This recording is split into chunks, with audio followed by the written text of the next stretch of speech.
샬롬.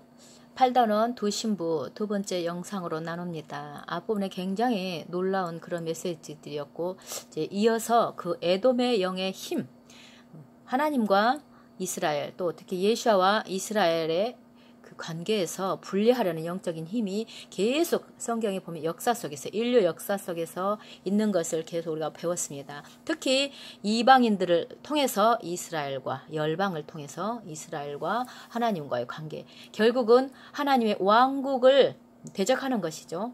그런 것이 계속 있었는데 성경 속에서 있었고, 지금도 역사 속에서 실제로 있었고, 지금도 우리 속에서 있다는 것을 말씀해 주시는 것입니다. 교회 안에도 있다는 것을 우리가 알고, 이것에 속지 말고 어떤 신부로 준비되어야 되나, 이런 부분을 알려주시면서, 그렇게 이제 예수께서 이 땅에 재림할 수 있는 그러한 길들을 열어드리는 사람이 됐을 때 그 진노의 그 신랑을 만나지 않는다. 그래서 두 신랑의 모습을 보여주고 두 신부의 모습을 보여주었죠. 한 신랑은 이렇게 자비로우신 분으로 또 다가오시는 분, 한 신랑은 심판하시는 분으로 다가오시는 분, 또 신부도 심판받을 자, 또 그 자비를 입을 자, 이렇게 두 부분으로 했는데 어느 신부로 있을 것인가?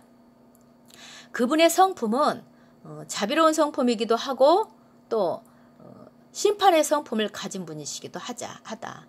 그분의 정체성을 우리가 보면 아가서 예언서로 인해서 보여줍니다. 그리고 여러분, 이것을 글로 보시는 분들이 계신답니다.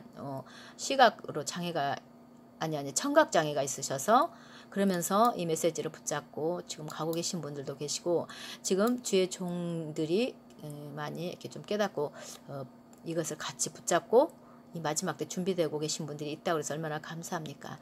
자, 아가서 5장 10절을 보면 먼저 나의 사랑하는 이 희고도 붉다 하고 양면성을 보여주시는 그 말씀을 우리가 간단히 알고 있었는데, 여기서 보면 11절에 그의 머리가 숭금 같다.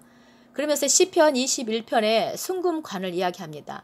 하나님께서 이분이 비록 그 붉다라는 그런 면이 정체성이 있는 분으로 나타나신 분 같지만, 결국에 이분은 왕의 정체성을 가진 분으로서 하나님께서 인간에게는 씌워주지 않는 그 왕관을 하나님이 직접 씌워주시겠다는 그 말씀을 하시면서 이 정체성을 알려주십니다. 그리고 이스라엘의 이 메시아는 지금 2000년 교회사 동안 그를 감옥에 가둬둔 자들에게는 전쟁의 남자로, 또 그를 풀어준 자들에게 위대한 자비를 베풀 것이다. 앞에서 두 신부 보여드렸죠. 그래서 우리의 메시아는 자비의 성품과 또 완전한 심판을 가지고 계신 분으로 이렇게 나타나실 것이다. 이분을 말씀해 주시고, 또 이제 그분은 하나님의 금관을 쓰실 것이고, 자신이 주님이라고 선포하실 것이고, 그날에 메시아를 통해 하나님 홀로 이스라엘을 구원하실 것이라는 것입니다. 그래서 완전한 주권을 가진 메시아는 에돔을 심판할 뿐만 아니라 그의 신부를 아름답고 흠이 없이 보는 그런 사랑하는 신랑으로서의 자비를 베풀 것이다. 그래서 코19 이 위기의 결과로서 우리가 어떠한 신부가 될 것인가? 한 신부는 휴거되어 떠나기를 원하는 신부가 있겠죠. 또 한 신부는 지금 신랑이 원하는 목소리를 높여서 자기의 역할을 하는 것입니다. 갇혀진 것과 같이, 오해된 것과 같이, 잘못 옷이 입혀진 것 같은 그 신랑이 자유롭게 자신의 역할을 감당하실 수 있는 능력으로 나오실 수 있는 이런 분으로 목소리를 내는 역할이 있는데, 그 목소리는 어떤 것인가 우리가 봅니다. 그래서 어떤 신부가 될 거냐는 거예요. 그래서 최종 구속의 열쇠가 그 신부의 목소리에서 있을 것이라는 것입니다. 항상 우리는 신부를 생각하면 이스라엘을 신부로 먼저 생각하고, 우리는 접붙인 자로서의 그 신부에 들어간다는 것을 생각해야 이게 예언서 이런 부분에서도 명확하게 들어옵니다. 지금 이 목소리는 신랑을 깨우고 강하게 하여 마침내 감옥을 나올 수 있게 할 것이라는 것이죠. 그래서 이스라엘이 움직인다는 것입니다, 결국. 그러면서 한 예를 들어서 전도서를 말씀하시는데, 여기 전도서에 가난한 지혜로운 젊은 아이가 있는데, 이가 자기 나라에서 가난하게 태어났을지라도 감옥에서 나와서 왕이 된답니다, 결국은. 그런데 이와 비슷한 사람은 누구냐? 요셉이잖아요. 그래서 자신의 지혜로 감옥에서 스스로 구하는 그런 가난한 아이로 비춰주는데 이건 왜냐? 메시아를 지금 말씀하시기 위한 것입니다. 그래서 애굽에서 요셉에게 일어난 일이 결국은 또 가난한 아이와 같이 이렇게 말씀해 주시면서 요셉과 다윗을 또 같이 말씀해 주시는 우리가 그 부분을 봅니다. 요셉은 그의 고통의 한가운데에서 감옥에서 통치자로 나아갔죠. 또 그런데 이 다윗도 양 치는 데서 양 목장에서 결국은 통치자로 나아가는 그런 사람으로 이렇게 세워져 가고 나타나게 되는 이것을 이제는 메시아를 보라는 것이죠. 메시아도 이와 같이 이런 감옥에 있는 자와 같이 이렇게 어디 좀 갇혀져 있는 자 같은 분으로 계시지만 결국은 통치자로 나오실 것이다. 이것을 우리에게 알려주십니다. 그래서 우리가 얼마나 그분의 자비의 성품을 일깨울 수 있는가 하는 것은 자비의 신랑으로 만날 수 있는가 그것은 우리가 에돔의 감옥의 벽을 허물어버릴 수 있도록 돕는 것이라는 것입니다. 신부가 목소리를 내는 그것을 말하는 것인데 이것이 무엇인가를 또 이제 우리가 보게 됩니다. 여기 보면 먼저 영상에서 아하브 9일의 서쪽 벽 통곡의 벽에서 돌이 무너진 진짜 일어났던 사건을 말하죠. 이것은 메시아의 재림이 임박하다는 사인이라는 것인데 이것은 엄청난 경고라는 것입니다. 이스라엘에게, 신부에게. 그래서 그들이 이제 좀 깨달을 수 있도록 했죠. 그런데 이것은 엄청난 경고임과 동시에 위로가 되는 것은 곧 오실 그분이 오시면 또 우리의 부활, 우리의 새로운 그런 어떤 삶이 되어지기 때문에 위로를 받는다는 것이고 여기서 지금 첫 번째 구속과 두 번째 구속을 이야기하는데 첫 번째 구속은 출애굽 시내산 사건이고 또 두 번째 구속은 마지막 때 우리에게 두 번째 출애굽을 일으키시는 그런 사건을 말하는데 이것이 두 개 다 큰 시험과 출산으로 시작한다는 것입니다. 두 번 다 큰 시험도 있고 출산의 고통도 있다는 것입니다. 그래서 그때 첫 번째 구속에서는 큰 시험이 뭐가 있었냐면 그 금송아지 사건이 있었죠. 그 다음에 또 이렇게 많이 이렇게 정리가 되고 정결하게 하면서 세 번째 날 약속을 하고 언약하고 약속을 하고 토라를 받는 그 장면이 있습니다. 그것까지 이끌어내면서 다시 살아나는 이스라엘과 같은 부활의 상태와 같은 그런 일이 있었는데 그들이 그 시험을 이겨내고 토라를 받고 또 언약으로 들어갈 수 있는 그들에게 견뎌내었던 그 어떤 힘이 앞으로 나타나는 우리의 일, 새로운 벽이 무엇입니까? 에돔의 영, 그러니까 지금도 하나님 나라를 대적하고 또 그 에돔의 영처럼 메시아 예수아와 이스라엘이 지금 접붙여지고 만나야 되는 것을 방해하는 어떤 요소들, 이것들을 정말 우리가 바로 알고 그것들을 깰 수 있는 그 신부의 목소리를 낼 수 있어야 된다는 것인데 먼저도 토라가 있었지만 다시 우리가 토라를 통해서 받고 그 일을 감당할 수 있어야 된다는 것입니다. 그것을 지금 아가서의 본문에서 보면 예언서와 같이 그 말씀을 해주셨는데 여기에서 과거에도 의미가 있지만 미래에도 이 말씀이 의미가 있다라고 말합니다. 앞으로도 그럴 것이라. 그래서 시내산에서 약속하고 만난 그 세 번째 날과 같은 그 구속이 앞으로도 있을 것이라는 것입니다. 여기서 말씀하십니다. 신부와 함께 그 셋째 날, 그러니까 토라를 주시고 또 언약하고 하는 이런 신부와의 만남, 이스라엘과의 만남과 같은 그 경험을 하나님은 갈망하시면서 지금 아가서에서 네 얼굴을 보게 하라, 네 목소리를 듣게 하라. 이것은 신부에게 어떤 뭔가를 요구하시는 것입니다. 그런 말씀을 하는데 지금 이렇게 말씀하심과도 같다는 거예요. 나에게 나오라. 그리고 네 얼굴을 보게 하라. 네 목소리를 듣게 하라.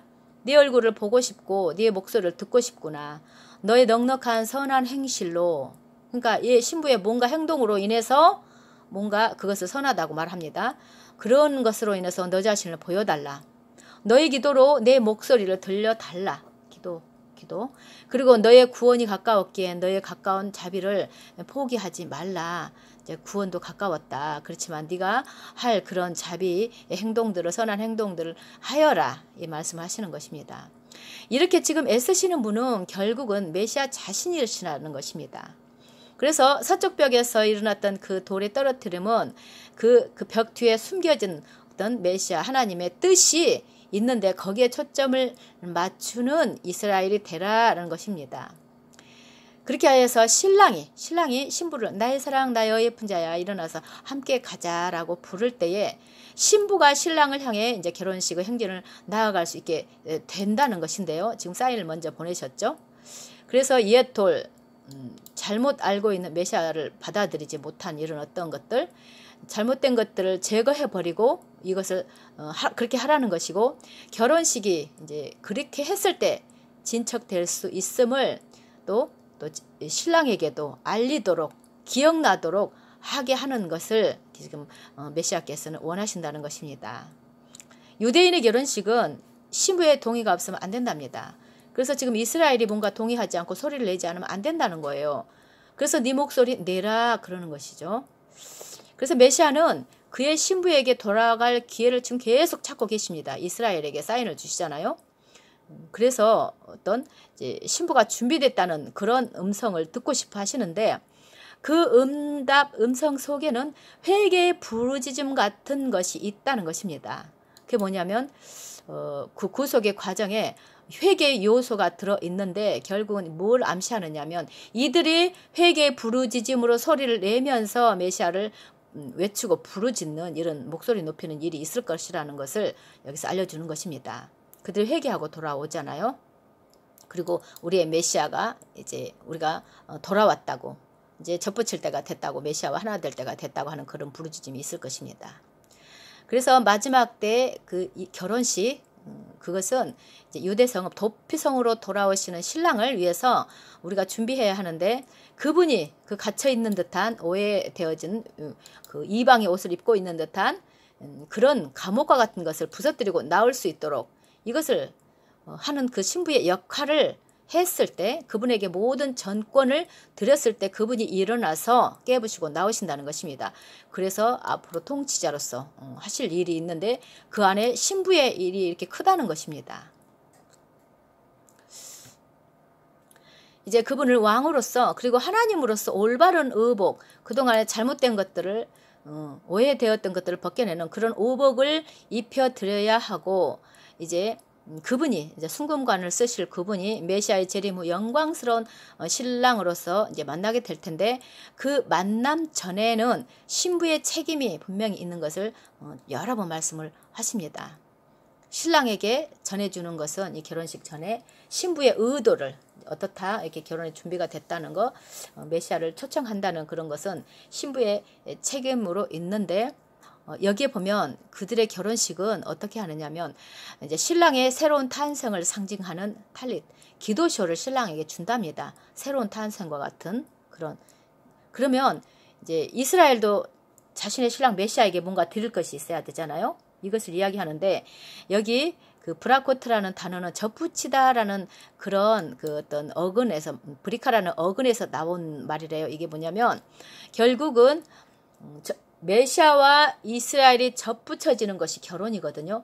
만나서 예수아를 초청하는 것이 결혼이잖아요. 이 결혼을 이스라엘이 회개하고 돌아오고 메시아를 맞아들이고 하는 그 자체가 결혼의 시작이라는 것입니다. 우리가 생각하는 인간의 결혼이라기보다 거기에 비유하여 이야기했지만, 이스라엘이 돌아와서 메시아를 초청하고 그들이 회개하고 돌아와서 만날 때 그것이 결혼이라는 것입니다. 바룩하바 하는 거죠. 그래서 예수님께서는 지금 이스라엘의 신랑을 온 이스라엘에게 접붙일 때까지 예루살렘은 그분을 보지 못할 것이라고 주장하시는 것이라는 것입니다. 이스라엘이 그분을 이스라엘의 왕으로서 선포할 때까지 그분은 이스라엘의 왕으로서 일하지 못하신다는 것입니다. 아무리 천상의 왕일지라도.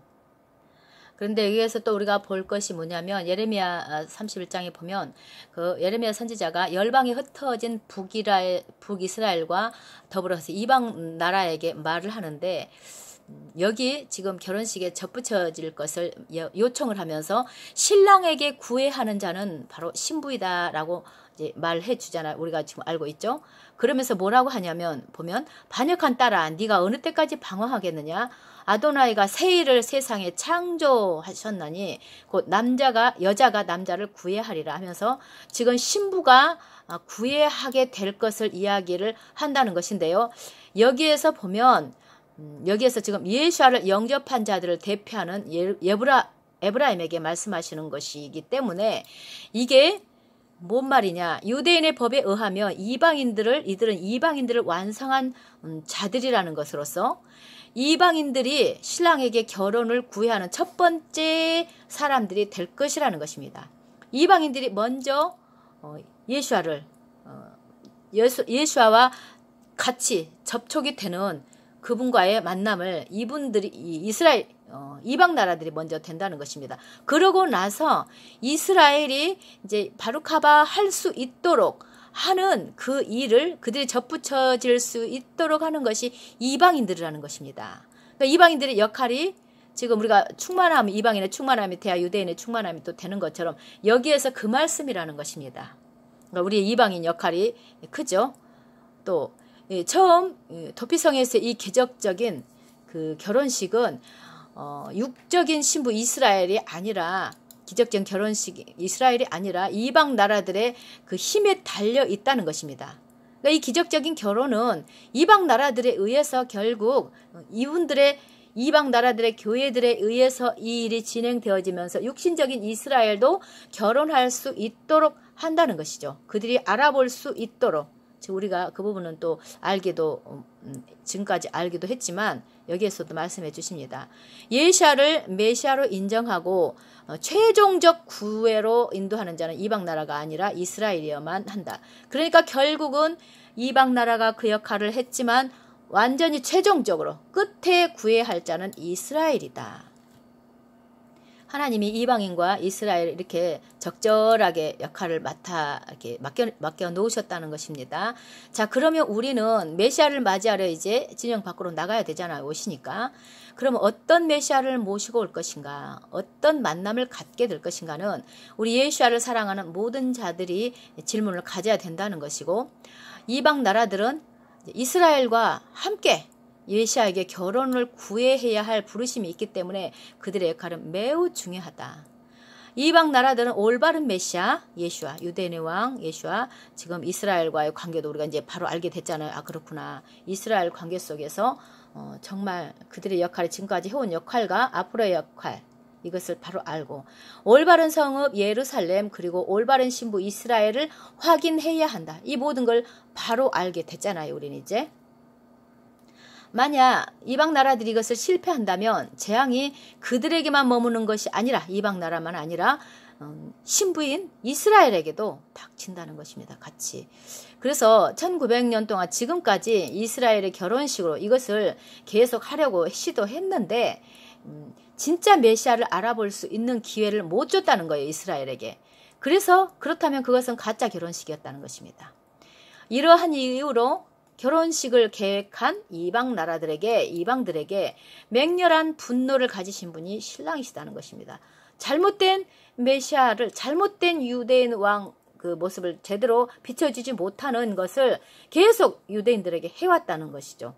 그래서 맹렬한 분노를 가지신 분이 예수아라는 것입니다. 그래서 지금 코19 이걸 통해서 이방인들로 하여금 올바른 신랑을 알아보게 하고 올바른 결혼식으로 신랑을 모실 수 있게 하는 이방인들에게 주어진 또 다른 아마도 마지막 기회일 것이다.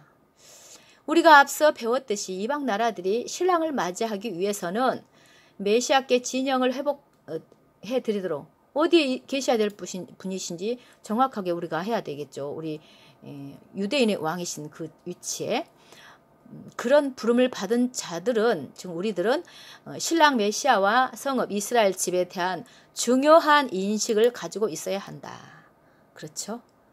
정말 이 놀라운 메시지들입니다. 이것을 우리가 모르고 마지막 때 예수아를 만났더라면 어떻게 되었겠는가를 우리가 생각해 볼 필요가 있습니다. 정말 최선을 다해서 제가 전해드리고 있지만 얼마큼 전달이 되는지 모르지만 여러분 정말 준비되시기 원하고요. 이렇게 남은 자들이 준비되는 것은 너무나 중요합니다. 그래야지 대추수를 할 수 있는 것이 남은 자가 있어야 다음 사람들이 익어간다는 거예요. 곡식이 익듯이. 그래서 남은 자들 역할이 크고 그들은 하나님의 특별한 또 하나님의 그 보호하심과 특별한 은혜가 있죠. 그래서 그런 자들로 우리가 준비되기 원합니다. 샬롬.